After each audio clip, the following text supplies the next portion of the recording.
అందరికీ నమస్కారం. 2025వ సంవత్సరం సెప్టెంబర్ మాసం 15వ తేదీ సోమవారం రోజున కన్యా రాశి వారి శుభ అశుభ ఫలితాలను ఈ వీడియోలో తెలుసుకుందాం. మొదటిసారిగా మా ఛానల్ చూస్తున్నట్లయితే లైక్ చేసి సపోర్ట్ చేస్తారని ఆశిస్తున్నాం. ఈ వీడియో చూసే ముందు ప్రేక్షకులకు చిన్న విన్నపం. శ్రీ దుర్గామాత అమ్మవారి ఆశీస్సులతో జ్యోతిష్యం చెప్పబడిన విద్య, ఉద్యోగ, వ్యాపార సమస్యలు, ప్రేమించిన వారు దూరం కావటం వంటి సమస్యలు, స్త్రీ పురుష వశీకరణం చేయబడిన ఇంటి సమస్యలు కానీ, శారీరకంగా కానీ, మానసికంగా కానీ ఎటువంటి సమస్యలు ఉన్నా సరే పూజారి గారు ప్రత్యేక పూజలు చేసి మీ యొక్క సమస్యలను పరిష్కరించేదన్న నమ్మకంతో ఒక్కసారి ఫోన్ చేయండి. మీకు శాశ్వత పరిష్కారం చేయబడిన కన్యా రాశి వారు నూతన పద్ధతులను అవలంబిస్తారు. ఇంట్లో శుభ కార్యక్రమాలు జరిగిన, ఉద్యోగంలో శ్రమతో కూడినటువంటి ఫలితాలు సిద్ధిస్తాయి. శుభ ఫలితాలు వెలువడిన, స్పష్టమైనటువంటి ఆలోచన విధానంతో మంచి ఫలితాలను సాధిస్తారు. ప్రారంభించినటువంటి పనిని విజయవంతంగా పూర్తి చేస్తారు. ఒక ముఖ్యమైనటువంటి వ్యవహారంలో తోటివారి సహకారం లభిస్తుంది. ప్రారంభించినటువంటి పనుల్లో శీఘ్ర విజయం ఏర్పడుతుంది. ఉద్యోగంలో బాగా రాణిస్తారు. పట్టుదలతో పనిచేస్తారు. కార్యసిద్ధి ఏర్పడుతుంది. విశేషమైనటువంటి దైవబలం ఏర్పడుతుంది. తోటివారితో సంతోషకరమైనటువంటి కాలాన్ని గడుపుతారు. కొత్త విషయాలను తెలుసుకుంటారు. ఆర్థికంగా బలపడతారు. సమాజంలో గౌరవం పెరుగుతుంది. మీ యొక్క కృషి ఫలిస్తుంది. అధికారులు మీ యొక్క పనితీరుకు ప్రశంసలు కురిపిస్తారు. తోటివారి సహకారంతో అనుకున్న పనిని త్వరగా పూర్తి చేస్తారు. ఎవరితోనూ వాదోపవాదాలు చేయవద్దు. శుభయోగాలు ఏర్పడిన, విజయసిద్ధి ఏర్పడుతుంది. చేపట్టినటువంటి పనులు మీరు అనుకున్న విధంగా అనుకున్న సమయానికి పూర్తి చేస్తారు. అభివృద్ధికి సంబంధించినటువంటి అంశాలలో శుభ ఫలితాలు అందిన, ధైర్య సహజలక్ష్మి అన్న వాక్యాన్ని దృష్టిలో ఉంచుకొని ముందుకు సాగుతారు. మనోబలంతో అనుకున్న ఫలితాలను సాధిస్తారు. గతంలో ఆగిన పనులు పునఃప్రారంభిస్తారు. కీలక వ్యవహారాలలో మీరు అనుకున్న దాన్ని సాధిస్తారు.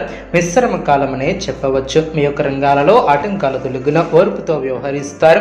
దైవబలం అనుకూలిస్తుంది. సద్బుద్ధితో చేసే పనులు శుభ ఫలితాన్ని అందిస్తాయి. ఆత్మవిశ్వాసం ముందుకు నడిపిస్తుంది. గతంలో కాని పనులు పూర్తి చేస్తారు. నలుగురిలో మంచి పేరు ప్రతిష్టలను సంపాదిస్తారు. ఆదాయం బాగుంటుంది. మీకు కొత్త బాధ్యతలు ఏర్పడిన, అనుకున్న దాన్ని సాధిస్తారు. స్వస్థాన ప్రాప్తి కలదు. శుభప్రదమైనటువంటి కాలం అనే చెప్పవచ్చు. నూతన పద్ధతులను అవలంబిస్తారు. ప్రారంభించినటువంటి పనులు సునాయాసంగా పూర్తి చేస్తారు. ఆనందంగా పనిచేస్తారు. అదేవిధంగా అభివృద్ధికి సంబంధించినటువంటి శుభవార్తలను వింటారు. చక్కటి ప్రణాళికతో పనిచేస్తే సంకల్పం సిద్ధిస్తుంది. నిరంతర సాధన వలన పరిపూర్ణత చేకూరుతుంది. ప్రత్యేక శ్రద్ధతో ముందుకు సాగుతారు. మీ యొక్క పరిధిని దృష్టిలో ఉంచుకొని ముందుకు సాగుతారు. ముఖ్యమైనటువంటి కార్యక్రమాలలో కుటుంబ సహకారం లభిస్తుంది. ప్రశాంతంగా ఆలోచిస్తారు. ఇంట బయట అనుకూల వాతావరణం ఏర్పడుతుంది. నూతన పద్ధతులను అవలంబిస్తారు.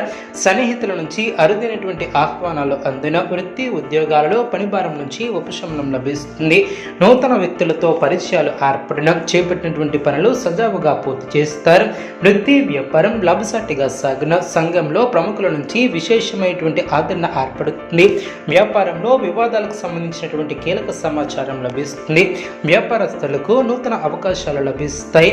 అదేవిధంగా ఉద్యోగాలలో ఓర్పుతో వ్యవహరిస్తారు. నిరుద్యోగులకు నూతన ఉద్యోగ అవకాశాలు లభిస్తాయి. సమాజంలో ప్రముఖులతో పరిచయాలు ఏర్పడిన, వివాదాలను పరిష్కరిస్తారు. విలువైనటువంటి వస్తువులను కొనుగోలు చేస్తారు. గృహమున నూతన కార్యక్రమాలను ప్రారంభిస్తారు. రాజకీయ వర్గాల వారికి పదోన్నతులు పెరిగిన, అదేవిధంగా వివాదాలను పరిష్కరిస్తారు. పాత విషయాలను తెలుసుకుంటారు. అనుకున్న దాన్ని సాధిస్తారు.